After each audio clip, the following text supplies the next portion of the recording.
आज मुख्यमंत्री अभियोग प्रकोष्ठर जो जनशुणाणी कार्यक्रम आज हूँ नवम पाड़ी। आम सरकार निरंतर भाव निजे मुख्यमंत्री निजर सहयोगी मंत्री मानकर सहित बसिकी ऑफिसर मानकर सहित उपस्थित रे ये कार्यक्रम को निरंतर भाव करि चली। गत जुलाई पहलू आरंभ होइथिबा ये अभियोग शुणाणी वर्तमान सुधा रिपोर्ट आम पाखरे अष्टम पाली सुधा रिपोर्ट आसी जाइछि। सेथिरे 8737 अभियोग आसीतिला एवं से अभियोग मध्यरु 7331 अभियोग अर्थात 84% अभियोगर समाधान करा जाई पारिछि एवं जो बकेया अभियोग गुड़िक अच्छी ताहा मध्य प्रोसेस रे अच्छी। आगामी दिन में तार समाधान यथा समय करा जिवो। लोकंकर सरकार लोकंकर सांगरे अछंती।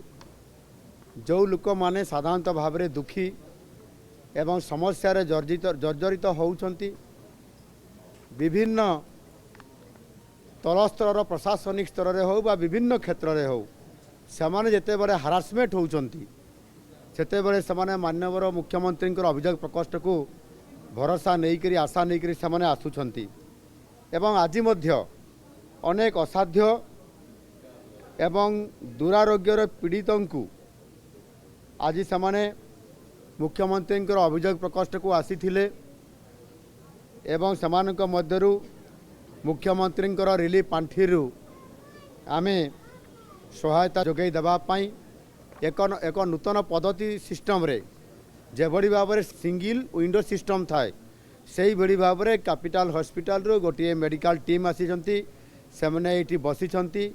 जो माने रोग अच्छी की प्रकार रोग अच्छी केते परिमाण अफेक्टेड अछंती जो माने हैंडिकैप अछंती केते प्रकार केते परिमाण अफेक्टेड अछंती ये समस्त को आज ठारू स्वतंत्र भाव में सेमानकु एठी तुरंत त्वरित पर्यायर आज ही रिपोर्ट दियाजिबो एवं से रिपोर्ट देला पर चीफ मिनिस्टर रिलीफ फंड रो आज ही दरखास्त करी आज ही अप्रूवाल कराजिबो। ये व्यवस्था आज आमर एठी सिंगल विंडो सिस्टम भड़िया आज आम एठी करैछु। आज वर्तमान सुधा मुख्यमंत्री रिलीफ पांठी 4 जन को आमे तत्काल सहायता आर्थिक सहायता ताकू आज मंजूर करा जाइछि। ए अर्थ सेमाने निश्चित भाव में दिने 2 दिन भितर तांको पाखक पहुँची जिवो। सेमानक भितरु पुरी जिल्लार निमापड़ा अंचल आसीथिबा हेमंत साहू एवं खोर्धा जिलार निराकारपुर अंचल आसीथिबा विचित्र पाइकराई को मुख्यमंत्री रिलीफ पांठी 1 लाख टंकाए लेखाएं सहायता राशि प्रदान करा जाइछि। उभय दुर्घटना जोगु संपूर्ण भाव में सेमाने अकर्मण्य हो जाइछंती सेमाने आउ चली पारुनांती सेमानको आगामी दिन में आहुरी चिकित्सा को बलवत्तर रखिया पाई तांको आर्थिक सहायता प्रदान करागला। सेही भली भाव में गजपति जिल्लारू श्रीमती रश्मिता नायक आसीथिले तांकर 23 वर्षर पुओ बहु वर्ष धरी सिकिल सेल रोग पीड़ित होई शेषरे आखि बुझी देइथिला। पुओर चिकित्सा पाई धार उधार करी खर्च करी सर्वशांत हो जाइथिले। तांकर दुख को मध्य लाघव करिया पाई मुख्यमंत्री रिलीफ पांठी 1 लाख टंकार आर्थिक सहायता मध्य तांको प्रदान करा जाइछि। अभियोग शुणाणी समय भिन्नक्षम वरिष्ठ जरूरी सेवा आवश्यक करुवा व्यक्तिविशेष को आमे विशेष करके समान को प्राधान्य दौचु।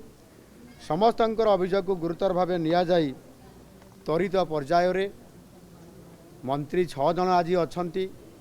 आमर संपद स्वाई एठी मोर सांगरे अछंती। आमर डीसीएम केबी सिंहदेव, पंचायत राज मंत्री रवि नायक, स्वास्थ्य मंत्री आमर डॉक्टर मुकेश मोहाली एवं मत्स्य पशु संपद विभाग मंत्री गोकुलानंद मल्लिक एवं खाद्य जोगाण मंत्री कृष्णचंद्र पात्र महोदय एठी उपस्थित रही पाखापाखि 25 रु अधिक ऑफिसर उपस्थिति रे ये कार्यक्रम को निरंतर भाव में करा जाउछि एवं सेमाने केमती रिजल्ट पाइबे से आधार आम निरंतर भाव में सेवा देवाई चेष्टा करुचु। आज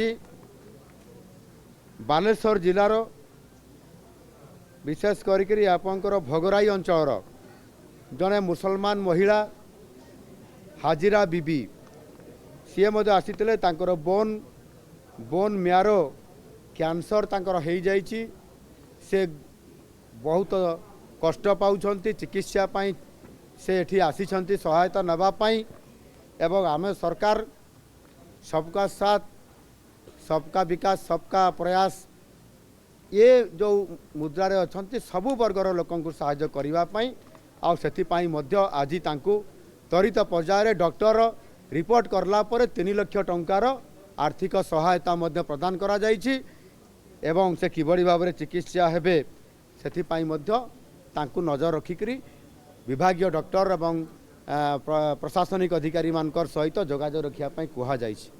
एणु ये ग्रीभांस निरंतर भाव में मुख्यमंत्री अभियोग प्रकोष्ठ चलिबो जेहेतु विधानसभा चालू अच्छी विधानसभा समय साधारणतः भाव में ग्रीभांस सेल बंद रहिबो कौन सी गुरुत्व कार्यक्रम रहिले बंद रहे अन्यथा ये सबुदिन सबु बेले प्रति सोमवार को सोमवार ये कार्यक्रम निश्चित भाव जारी रहिबो। आउ आज आमे समस्त डिस्पोजाल केस गुड़िक डिस्पोजाल कर सारूँ मात्र पाखापाखि 100 जन खंडे अच्छी से तुरंत तांको केस गुड़िक ग्रहण करी विभागीय अधिकारी मानकर पाखक पठाऊँ एवं त्वरित पर्यायर समाधान करने संपुक्त जिला मानक पठाऊँ